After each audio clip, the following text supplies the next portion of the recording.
vrai dire, l'hebdo de Luc Germain sur RDI Guyane. Jean-Pierre Aron, bonsoir. Bonsoir. Alors vous êtes, on vous connaît comme consultant en communication politique, on vous connaît comme ancien DGA de la région. Vous avez de multiples occupations, enfin votre carrière s'est principalement passée dans les institutions et vous êtes également membre du comité directeur du PSG. Alors je vous invite à ce titre-là, et parce que depuis de longue date vous êtes un observateur de la vie politique locale. Et donc je trouve qu'il est intéressant aujourd'hui, à quelques mois des élections et au lendemain de celles qui ont porté M. Serville à la tête de la CTG, de faire un peu le point sur le paysage politique guyanais. Alors on va peut-être faire un peu d'histoire. Vous êtes du PSG. Le PSG, il y a près de 30 ans, était le parti quasiment unique. À l'époque, il y avait Elie Castor, qui était député, président du Conseil général.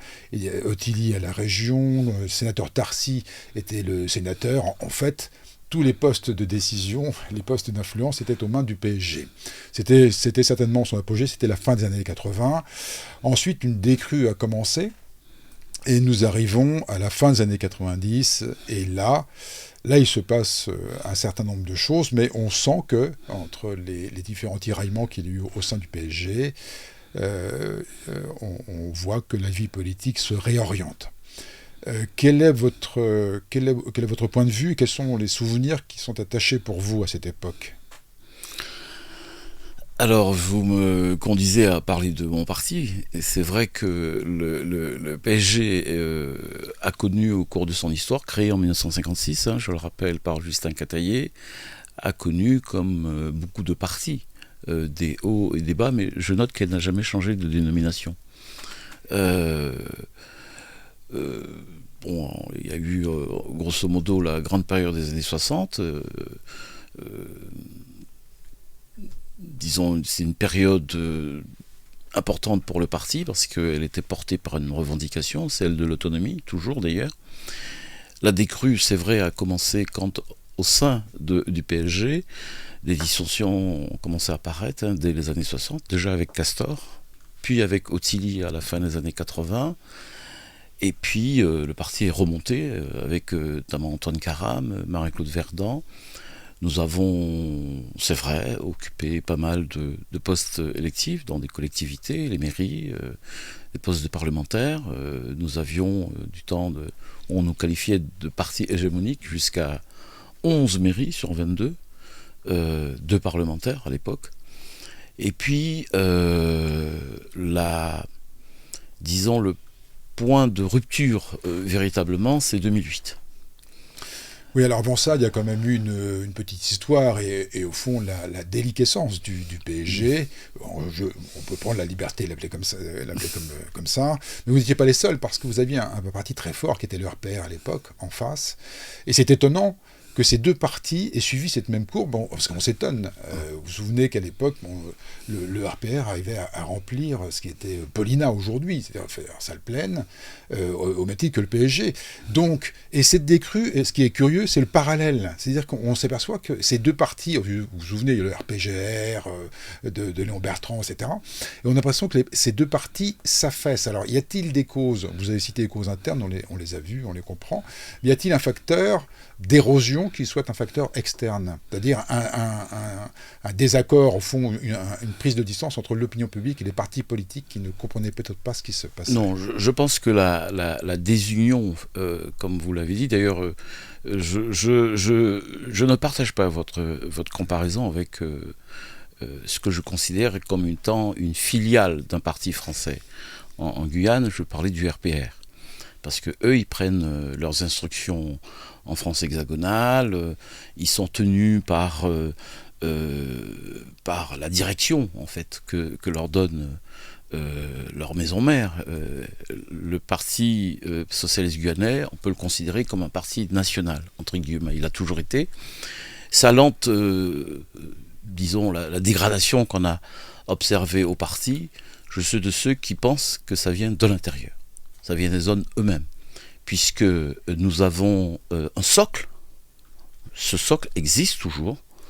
au sein de l'opinion publique guyanaise et de la population guyanaise. On le voit à chaque élection. Mais disons que l'esprit qui a prévalu pendant des années au sein du PSG semble disparaître. Et moi, la caractéristique principale que je donne, c'est qu'on assiste depuis plusieurs années, malheureusement, à une espèce d'atonie de la vie politique en Guyane, du débat politique. Et pour moi, ce point d'ancrage date... ce qui a été le facteur aggravant, je pense, ce sont les trahisons, un certain nombre d'événements qui ont éloigné la population du fait politique. Parce que moi, j'ai eu la chance, vous étiez témoin aussi de cette époque, la chance de vivre des moments où il y avait des débats intenses au sein de la population guyanaise, lors notamment du premier débat statutaire en 99-2001. On avait réussi une espèce d'union des forces politiques guyanaises avec le RPR, qui portait un autre nom, donc, le RPGR. À l'époque, il y avait un débat politique intense sur le pays, sur l'avenir du pays. Et puis, les trahisons successives au sein de forces politiques, notamment et surtout d'ailleurs au sein du parti, ont fait que ça crée un trouble au sein de la population guyanaise qui a commencé à se détacher. Puis il y a eu des événements aussi. Alors, je voulais, il y a eu d'autres événements marquants. Oui. J'évoquais tout à l'heure le RPR, vous évoquiez cette différence entre le RPR et le PSG. Moi, j'évoquais l'implantation du RPR. C'était une force politique puissante. Qu'elle prenne ses ordres à Paris, c'est un fait. De même que le PSG est quand même issu de la SFIO, etc. Enfin, on connaît la rupture entre Cataillé, l'éloignement, plutôt sympathique d'ailleurs entre les deux. Oh, la rupture. Oui. Il y a non, parce que je me penche sur ce problème en ce moment. Il y a des courriers qui l'attestent. Oui. Donc, et d'ailleurs, une très bonne entente entre De Gaulle et Cataillé. Non, pas du tout. Cataillé a changé d'avis, a changé d'opinion sur la Ve République parce que Malraux était venu porter un courrier et De Gaulle disait, camarades de la Libération, voulez-vous voter oui? Enfin, peut-être. Alors, vous tombez sur un sujet qui me préoccupe en ce moment avec Antoine Karam, puisque nous sommes en train de faire un recensement de toutes les lettres, et j'ai l'ambition, je vous l'annonce, j'ai commencé à le faire, de rédiger un ouvrage sur ce que les historiens considèrent comme étant le moment historique en Guyane, c'est la rencontre entre Malraux et Cataillé, qu'il a raconté dans son livre, Les Anti-Mémoires, où il traite Cataillé d'ailleurs d'agité. Et on sait que si Cataillé avait dit non au référendum sur la Constitution, la Guyane ne serait pas ce qu'elle est aujourd'hui. Oui, mais il n'a pas dit non. Il n'a pas dit non parce qu'il a été berné par, on le sait aujourd'hui, parce qu'il y a des écrits, il y a ce qui s'est passé après, parce que ça a provoqué un vrai drame au sein du Parti socialiste guyanais à cette époque-là. Et ensuite, vous ne le savez pas, mais on l'a retrouvé dans ses écrits, des propos très durs tenus par Cataillé à l'époque avec le général de Gaulle, qui est venu en 1959 lui confirmer que, vous savez, cette fameuse phrase qu'il dit, qu'il est dans la nature des choses, que la Guyane dispose d'une autonomie proportionnée.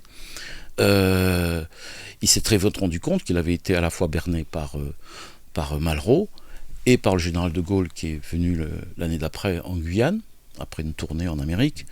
Et après, qu'est-ce qu'on a vu arriver? Le réseau Focard, avec Mesmer à l'époque, ils ont mis en place la répression, dont mes parents d'ailleurs, mon grand-père a souffert, parce que vous connaissez l'existence de l'ordonnance de 60 et de toutes les lois répressives qui ont cassé le mouvement révolutionnaire de l'époque. Et pour finir, Cataillé, dans une lettre éponyme, s'apprêtait à la lutte armée. Bien, alors ça, ce sera à venir et à verser aux archives, comme vous savez. Ça sera dit. Que l'on peut consulter. Ça sera dit, d'ailleurs, Rodolphe Alexandre travaille dessus aussi, d'ailleurs. Alors, on va faire un saut dans l'histoire, si vous le permettez. Il y a une première césure, quand même, c'est l'élection de Christiane Taubira en 93. En tant que députée. C'est la première. La suite, ensuite, il y a cet enchaînement que vous évoquez, notamment le congrès de Mana du PSG qui... Avant ça, il y a eu les événements de 96 qui ont été aussi marquants dans l'éloignement, parce qu'il y a eu comme ça des événements marquants qui ne sont pas anodins, parce que le rectorat, ce sont les jeunes qui l'ont obtenu, pas les élus. Oui. Il y a eu une remise en cause, il y a une défiance des élus qui a commencé à ce moment-là. C'est vrai qu'après les élus ont repris, disons, en quelque sorte du poil de la bête avec l'ouverture du premier processus du débat statutaire en 99-2000 avec Madame Girardin, puis avec Christian Paul, ministre socialiste. Mais je pense qu'après chaque événement, c'est comme si vous voulez... il y a des murs qui s'affaissent, ou alors les partis prennent un coup sur la tête et ont du mal à se relever après. Mais 96 a été un révélateur d'un malaise qui existait déjà. Souvenez-vous, l'anecdote populaire évoque que c'est un climatiseur cassé dans un lycée. Et souvenez-vous que Antoine Karam était président de région et que, ce faisant, on incriminait déjà le politique pour son impuissance vis-à-vis des problèmes que connaissaient dans leur vie de tous les jours les Guyanais et notamment les lycéens. Donc, ce que vous évoquez n'est que la partie émergée d'un malaise qui avait pris naissance bien auparavant. Donc, mais on peut noter effectivement des événements comme celui-ci ont pu cristalliser ce dissensus entre l'opinion publique et les partis politiques. Mais les années 2000 ont vu l'érosion s'accentuer. Alors vous considérez que c'est bien le congrès de Mana qui a... Le point d'orgue au sein du Parti socialiste, oui. Mais c'est une déflagration.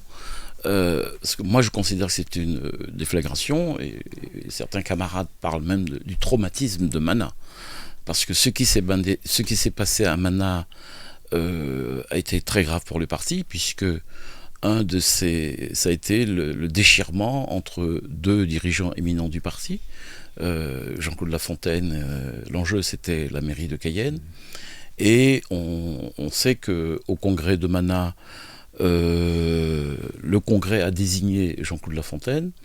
Je suis de ceux qui pensent que le vote du Congrès de Mana était illégal. Je l'assume en le disant, et que c'est en toute logique peut-être Rodolphe Alexandre qui aurait pu être désigné. Mais bon, il n'a peut-être pas fait ce qu'il fallait en amont aussi pour le faire. Cela dit, le parti a implosé. Le parti s'est fendu en deux. Rodolphe Alexandre est parti avec la moitié du parti, avec notamment Marie-Laure Finera, beaucoup de personnes l'ont suivi. J'ai été moi-même directeur de campagne de Jean-Claude Lafontaine à la mairie, et je n'ai jamais vu qu'une campagne comme ça, très délétère. Dans l'atelier de campagne, je ne savais pas qui était avec qui.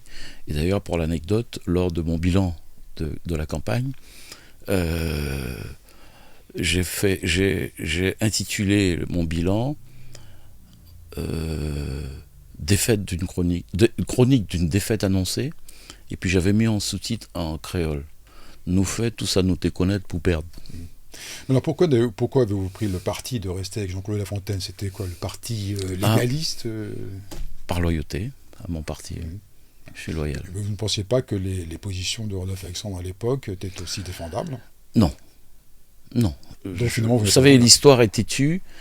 On avait déjà assisté, et il le sait, à une... Moi je considère qu'à cette époque, Rodolphe représentait l'aile droite du parti. Parce que lors de discussions qu'on avait au sein du parti, ça c'est pour l'histoire, il prenait des positions quand même qui nous surprenaient. Vous travaillez avec lui en ce moment, vous dites-vous, sur la rédaction d'un ouvrage? Non, de son côté. Non, je travaille avec Antoine Karam. Non, lui, il a travaillé avec... Oui, il travaille beaucoup, l'ancien président travaille beaucoup sur la... Voilà, on est en train de préparer un recueil des écrits de Cataillé, parce qu'on en a recensé des dizaines et des dizaines, et on est en train de les mettre dans un ordre logique, parce que tout le monde veut s'approprier Cataillé, mais à un moment, il faut laisser parler Cataillé. Il faut qu'il parle. Et tout est dans ses écrits. Il écrivait énormément. Donc... puis après on verra quelle exploitation on pourra en faire. Pour revenir à Rodolphe, c'est vrai qu'on avait constaté que, cela dit, il était quand même au parti. Et je pense que s'il avait été désigné, il ne se serait pas passé tout ça. il est parti et à ce moment-là, il a été complètement libéré. Et on l'a vu, il s'est droitisé. Et puis, c'est pas tout. La deuxième déflagration, c'est Guyane 73. Guyane Rassemblement, parce qu'il a fait du macronisme avant l'heure. Et vous le savez, il a implosé les partis politiques. Nous, on en a pris pour nous, parce que le parti s'est fendu en deux, l'érosion s'est accentuée, mais il a fait de l'entrisme dans certains mouvements politiques qui ont disparu de la carte, notamment à la droite. Oui, mais en même temps, c'est une bonne logique. Et d'ailleurs, c'est une Non, très mais vieille je veux recette dire, des politiques. non, mais lorsque vous ça, c'est êtes l'histoire. Vous êtes sorti d'un parti, vous Oui. créez votre parti. Je pense Oui. que ça commence à changer. Et Macron, Oui, mais pas en siphonnant Ouais. les autres partis. Bah, c'est une question de vase communicant. Oui, mais Est-ce bon. que vous ne croyez pas que là, on ne va pas effectivement. Non, mais on sait pourquoi ils passer- sont venus aussi, les autres. Hein. Voilà. Alors, c'est un point de l'histoire qui est important, mais ce que l'on voit, c'est que il a, dites-vous, s'il faut une partie de la droite, ce qui advient après, c'est que la droite. Tout en se disant de gauche. Oui, on se souvient bien. Je vote Sarkozy pour la sécurité, etc., etc. Non, mais si on est à gauche, on reste à gauche. Oui, mais enfin, en siphonnant les partis de droite et en créant un mouvement qui est ni de droite ni de gauche, il a fait du Macron avant l'heure. Vous savez, au bout d'un moment, on observe et on voit quel est le positionnement. D'ailleurs, aujourd'hui, les mêmes qui l'ont suivi en 2008 l'ont quitté. Et ceux qui sont restés autour de lui, c'est que la droite. D'ailleurs, moi, je trouve ça assez sa fou, vie a hein, basculé. Sa vie a basculé quand il a rencontré, parce que cela étant dit, qui crée son mouvement pour prendre la mairie de Cayenne, sa majorité dite arc-en-ciel, parce que le mouvement est un mouvement de circonstance pour le pouvoir, qui s'est, disons, institutionnalisé, consolidé, conforté, organisé, avec Guyane 73 à l'occasion du référendum de 2010. On le sait, sa vie a basculé quand il a rencontré le président de la République, M. Sarkozy, à l'époque. Parce que nous, on se préparait à aller au référendum. Vous savez, quand vous voulez mettre à mal un référendum, c'est vous qui posez les questions. Vous posez les questions comme il faut, et puis vous trouvez ce qu'on appelle un parangon. Quelqu'un, évidemment, pour faire le service après-vente. Il a très bien fait. Il a très bien fait, mais pour autant, pour nous, c'était clair qu'à ce moment, il devenait sarkozyste. Bien, alors, Il a confirmé d'ailleurs dans ses écrits, dans la prise de position qu'il a prise pour Sarkozy contre Hollande. On vient de se livrer une radiographie assez longue et conséquente du PSG, même s'il nous faudrait beaucoup plus de temps pour en parler. Mais je veux en venir à la composition aujourd'hui du paysage politique. Donc on voit quels ont été les grands bouleversements de ces 30 dernières années, dirons-nous. On voit également que dans les années 2000 et 2010, il y a une liquéfaction de la vie politique, c'est-à-dire qu'il y a une mésentente totale, il y a un dissensus absolu entre l'opinion publique et les partis politiques. Les partis politiques, parce que parallèlement, n'avez-vous pas l'impression que les gens se politisent, c'est-à-dire qu'ils s'intéressent de plus en plus, enfin, ils s'engagent peut-être, je pense au mouvement associatif ou au collectif, etc., ils s'engagent davantage en raison du déficit de l'offre des partis politiques. Dans les associations, pour moi, les associations, quand on les regarde, je ne pense pas qu'elles soient politisées. À commencer par trop de violence. Et j'assume ce que je dis. Propos de 2007, on va y venir. Non, quand je vous dis que le point d'orgue, c'était le référendum, parce que l'atonie que j'ai évoquée au début de mon propos, de la vie politique, de l'activité politique des partis, parce que qu'est-ce qui caractérise, disons, le débat, la délibération, c'est l'activité, l'action politique. Et cette action politique, enfin cette activité était effective pendant le deuxième processus. Il y avait un débat intense au sein de la société guyanaise. Même les grands médias, on ne voit plus aujourd'hui les médias interrogés. Il n'y a pas d'admission politique, ça n'existe pas, à part vous. Ça n'existe pas sur le média public. Alors qu'avant, il y avait des rendez-vous, des débats, il y avait 2-3 personnes qui s'affrontaient, etc. Mais aujourd'hui, ça n'existe plus. Et cette atonie, de mon point de vue, le point d'orgue, c'est le coup de massue qu'on a reçu sur la tête parce qu'on y croyait en 2010. Enfin, vous y croyez, mais enfin, vous avez bien vu les résultats quand même. Non, sur non, les Antilles et en Guyane. Alors attendez. C'était Alors, un déni total de... Non, alors, monsieur Oui. Germain, les faits sont têtus et les chiffres sont les chiffres. Vous savez, quand on veut pas que les gens pensent, quand on veut pas qu'ils regardent la réalité en face, on fait tout pour que, comme dit monsieur Mesmer, au moment quand il a parlé du colonialisme, le colonialisme c'est de tout mettre pour faire sortir du cerveau des gens l'idée d'émancipation. Donc l'idée de s'informer, qu'est-ce qui se passe. Si vous analysez demain, vous m'aurez dit ça, je vous aurai apporté les résultats électoraux du référendum. Sur une base 100 électeurs, le chiffre du oui, du non, c'est 14%. Où sont passés les autres? Alors je vais vous dire, les 14% des personnes qui ont voté le non, j'étais dans un bureau de vote, celui de Max Joséphine. Toute la journée, on était désespérés. On se disait, mais où sont les électeurs guyanais? On ne les voyait pas venir. Et pourquoi? Parce que l'abstention... Eh ben oui. Non, mais attendez. Non, mais l'abstention ne veut pas dire que c'est oui ou que c'est non. Elle ne veut pas non plus dire peut-être. Non. Il y a un enjeu là qui était... Non, mais il y a un enjeu. Mais si vous êtes contre l'article 74, vous venez l'exprimer. C'est pas ça le plus important. Moi, l'abstention, on lui fait dire ce qu'on veut. On lui fait dire ce qu'on veut. Oui, mais il y a un résultat. Bon. Ben, on avait fait un sondage. Non, il y a un résultat. Mais est-ce que dans un scrutin sur un régime, l'évolution d'un régime institutionnel, on accepte que 14% en a gagné dans tous les pays du monde. En Europe, quand on fait des référendums sur l'entrée au sein de l'Europe, quand on même Madame Girardin, dans le premier processus de 99, elle avait, devant la délégation guyanaise, dit on fait le référendum, mais enfin on met un seuil significatif. Parce qu'elle craignait que nous on gagne. Et si on gagnait, parce qu'elle a mis le curseur à 45%. À 45%, que ça soit oui ou non, c'est invalidé. L'Alsace a eu un référendum pour fusionner les deux départements. Ils ont dit oui à 45%. Ça a été invalidé. Ils ont dit oui. Le oui l'a emporté. Non, mais vous ne pensez pas... Et en Guyane, M. Sarkozy n'a pas fixé de seuil. Oui. Donc, à 14%, non, excusez-moi, il s'agit d'un sujet sérieux. Est-ce qu'on peut estimer qu'à 14%, on valide un vote à 14%? Écoutez, c'est pas pour élire quelqu'un, c'est Oui. un vote, c'est un changement de régime. Très bien. Donc, à la limite, on serait resté région-département. Il a sorti derrière sa deuxième question la fusion que le Conseil constitutionnel avait gommée en 1982. On pensait que ça aurait été impossible. Et là, c'est passé comme une lettre à la poste parce qu'il y avait eu un référendum.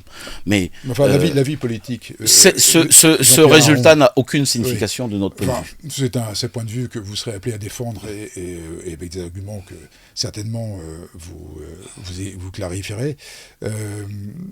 Il y a quand même un événement qui a marqué probablement ces 30 dernières années, peut-être plus que tous les autres, c'est le mouvement de 2017, qui consacre deux choses dans dans son explosion. C'était je me souviens plus, le 7 ou 8 mars ou 28 mars, la foule qui descend dans Cayenne. Et là, 20 000 personnes. On a effectivement la manifestation d'une communauté, d'un peuple qui s'exprime et qui en même temps disqualifie les politiques dans les prises de parole qui sont faites. Là, ils sont radicalement rejetés, etc. Ce mouvement-là ne se traduit pas dans les faits pour X raisons, et on a une réintroduction du politique. Mais moi, ce que j'aimerais savoir, c'est quelle est votre analyse sur ce plan-là. Est-ce que vous n'avez pas l'impression qu'il y a eu un rendez-vous manqué de la Guyane avec sa propre histoire qui aurait pu être différente si le processus avait pu s'engager autrement? Absolument. Alors, je sais qu'il y a beaucoup de personnes qui se penchent sur ce mouvement de mars-avril 2017. Je vous rappelle que c'est un mouvement qui est parti, inspiré par les 500 frères, sur la thématique de l'insécurité. on n'a jamais vu en Guyane, parce que sur cette thématique de l'insécurité, vous vous souvenez, Tati Laudat rassembler du monde dans la rue, mais quand on met en face les problématiques de l'insécurité que les Guyanais vivaient et les 20 000 personnes dans la rue, on peut s'interroger pour savoir si les gens qui étaient dans la rue étaient descendus pour exprimer leurs préoccupations sur l'insécurité. Il y avait autre chose que les gens exprimaient. Sauf que quand nous avons... Alors c'est un mouvement... Vous savez, les mouvements spontanés, c'est un peu c'était le mouvement des Gilets jaunes chez nous avant l'heure. Vous savez, chez les Gilets jaunes, aucun parti, ils n'ont jamais réussi à politiser ce mouvement. Personne, il n'y avait pas d'organisation chez les Gilets jaunes. Il n'y avait pas d'organisation, parce que là, les commentaires sont plus denses sur ce mouvement. Chez nous, on peut faire des analogies. On peut risquer des analogies, sauf qu'il y avait, je ne dis pas un leadership, mais il y avait des animateurs, notamment les 500 frères avec à leur tête Goudet et Michael Mancy. Mais il y avait d'autres aspirations que celle-ci. Il y avait d'autres aspirations, mais ces aspirations, la résonance de ces aspirations, parce que j'étais dans le mouvement, il fallait entendre, elles étaient politiques. Elles étaient politiques. Quelle signification? Écoutez, le drapeau guyanais, c'est quoi sa résonance? C'est quoi sa résonance politique, intellectuelle, morale, psychologique? C'est plus d'émancipation. C'est la reconnaissance, c'est l'identité. Il y a plein de choses derrière. Quand nous sommes allés voir les gens de ces 100 frères, pour leur dire, écoutez, c'est bon, la sécurité, ok, mais il n'y a pas que ça. Profitons de ce moment pour poser d'autres problèmes. On a eu droit à des faits non recevoir. Ils ont rejeté les partis pour dire que leur mouvement n'est pas politique. Et ils ne sont pas là pour parler de politique. Alors, on est là pour parler de quoi? Peut-être parce que la vision qu'ils ont de politique, c'est celle que malheureusement les partis politiques ont diffusée pendant longtemps, apparentée à une organisation de la société qui ne militait pas en faveur des intérêts du plus grand nombre. Donc, on est d'accord. Mais profitons du moment, parce que les Guyanais ont toujours démontré leur capacité à porter des débats, même si c'est fait de manière désordonnée, même si les partis politiques les portent de la mauvaise manière, mais mettons sur la table, politisons le mouvement, politisons-le. Après, on va s'incliner devant la volonté du peuple, c'était l'occasion d'ailleurs de le faire. Ça n'a pas été le cas. Ça n'a pas été le cas. Et quand ils ont compris que quand la revendication politique venait, mais c'était déjà trop tard, parce que je suis de ceux qui pensent que l'État est stratège. Oui, l'État est stratège. Quand les politiques sont venus... On a vu le raccordement... Non, mais le rapport de force était... retrouver dans l'État une ressource pour revenir. Le rapport de force était trop faible entre l'État stratège et puis ce mouvement qui n'est pas préparé à ce type de négociation. On a fait du replâtrage, et puis le milliard supplémentaire qu'on a demandé... il est, je ne sais pas quand est-ce qu'on l'aura, et puis le point de revendication qui pouvait être porté à ce moment-là, la question statutaire, parce que tout le monde en parle maintenant, a été relégué dans l'accord de Guyane au dernier plan. Alors, je trouve qu'on a raté une occasion, oui, effectivement. Oui, alors très bien. Alors aujourd'hui, parce qu'on arrive au terme de l'émission, malheureusement, non, mais je pense que ça aura un caractère itératif. On pourra poursuivre ces entretiens avec des personnalités politiques, au nom de leur engagement d'ailleurs, c'est ce qui rend l'échange plus intéressant. Aujourd'hui, considérer la distance qu'il y a entre l'opinion publique et les partis politiques, comment est-ce que ceux-ci peuvent-ils renouer avec la société, grosso modo, et sinon, faut-il une mutation qui fasse des partis politiques autre chose que ce qu'ils sont et qui suscite des engagements qui ne soient pas ceux que l'on connaît de façon classique. Alors je vais faire une réponse très claire, il faut un changement de génération, absolument. Il faut un changement de génération. Moi je pense que la génération dont je fais partie a donné, on a fait notre taf, comme on dit, on aura essayé, avec certains succès, beaucoup d'insuccès d'ailleurs, puisque le système est toujours le même, Les revendications, là encore, il y avait une revendication. J'ai suivi dans les médias les préoccupations exprimées par la classe politique, les sujets professionnels sur la pêche. Bon, c'est toujours les mêmes réponses. Les forces armées interviennent, mais plus on intervient, plus les pêcheurs viennent aujourd'hui à l'embouchure de la Sénamarie. Et notre ressource s'épuise. Donc, sur un certain nombre de clignotants, les choses, je ne dis pas ça grave, mais ne s'améliorent pas, en tout cas. Oui, il faut un changement de génération, oui. Il faut un changement de génération. Ça a commencé au Parti socialiste guyanais, comme vous le savez. Je pense que nous sommes un des seuls aujourd'hui à poursuivre notre action avec une nouvelle génération qui arrive au sein du parti, dont on a Lama, Gauthier, Horth, notamment Wender Karam à Saint-Laurent, Jaïf Tarsi, qui occupe des fonctions électives au sein des organisations agricoles. Donc je crois en cette nouvelle génération. Et j'espère qu'ils vont continuer le combat qu'on a engagé. J'appelle aussi, enfin, j'espère que ce mouvement va aussi concerner les autres mouvements politiques, parce que la caractéristique que l'on observe, c'est que les partis traditionnels ont reculé. C'est vrai que moi, le constat général que je fais, c'est que nous sommes toujours dans cette atonie qui a commencé en 2010, mais qui a un sursaut. Le sursaut vient de l'émergence de partis nouveaux. Oui, alors justement, le NFG, Pays Guyane, d'ailleurs, qui sont des oui. anciens du parti, la France Insoumise, devenue Guyane Insoumise, qui s'installe, Guyane Écologie, qui se développe. Ce sont des partis nouveaux sur l'échiquier politique guyanais. Et parmi dans les partis traditionnels, moi je considère que les LR ont disparu. Le centre a disparu, siphonné par Guyane Rassemblement. Il n'y a que le Parti socialiste guyanais qui se renouvelle.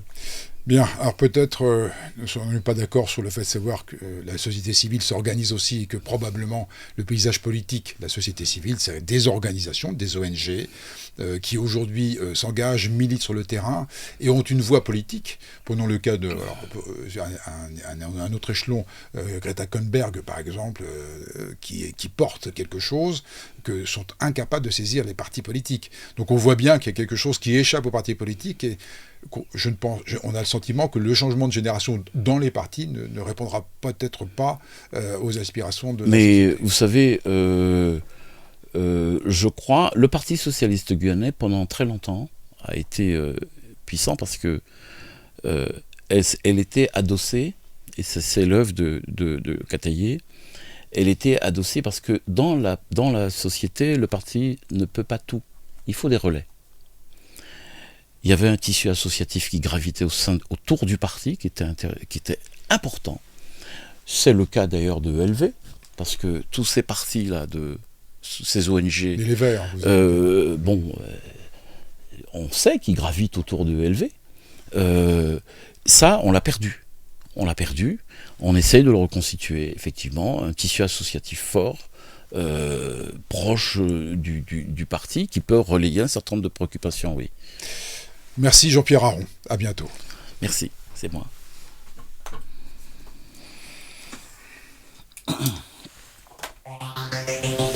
C'était À vrai dire, l'hebdo de Luc Germain sur RDI Guyane.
À bientôt. Merci, c'est moi.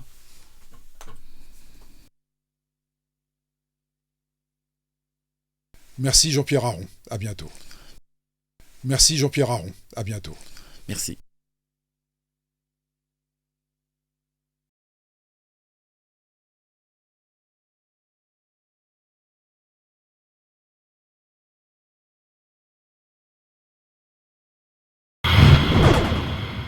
RDI en Guyane, c'est de la musique, des infos et du sport. RDI sur 105.1